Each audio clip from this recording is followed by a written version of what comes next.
Aujourd'hui, compte tenu des informations dont je dispose, qui sont les mêmes que vous, il est hors de question de le lever.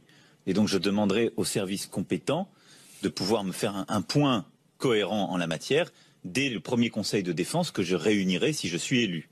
Il faut pour cela d'abord avoir une juste perception de la menace, de la nature des risques qu'encourt notre population, mais également des pratiques que permet seul l'état d'urgence. Alors, qu'est-ce qu'il faut comprendre là-dessus? Je veux dire, il sort de l'état d'urgence ou pas? C'est du magnifique Emmanuel Macron. Il réussit le pari de dire en une phrase tout et son contraire. Il commence par dire, en fonction des informations dont je dispose, il est hors de question de le lever. Ce qu'il faut retenir là-dedans, c'est hors de question. C'est-à-dire que la question ne se pose même pas, c'est une absolue certitude, l'état d'urgence doit être maintenu.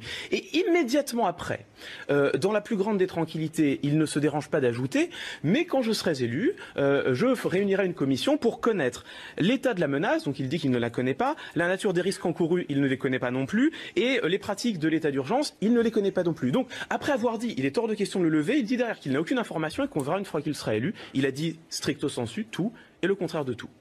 C'est terrible ce que vous nous dites alors. Mais pourquoi fait-il ça? Alors, vous savez, ça c'est quelque chose de très important. On appelle ça en psychologie cognitive l'attention sélective.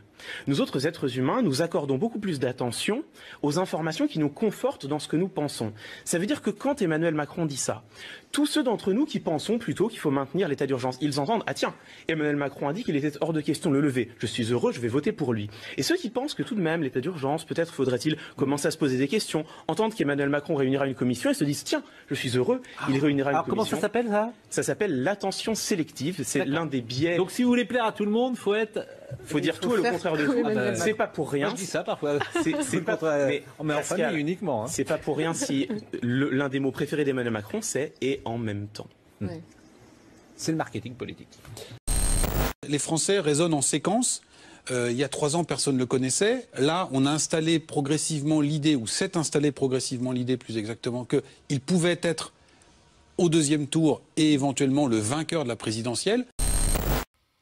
Enfin, un petit aveu formidable d'un sondeur qui nous dit « On a installé dans l'opinion l'idée de la présence de Macron au second tour. » Voilà. On a installé dans l'opinion, et effectivement, Macron a été fabriqué par les instituts de sondage et par les médias qui en ont beaucoup parlé, ce qui l'a fait monter dans les sondages, et comme il montait dans les sondages, ça a conduit les médias à en parler davantage.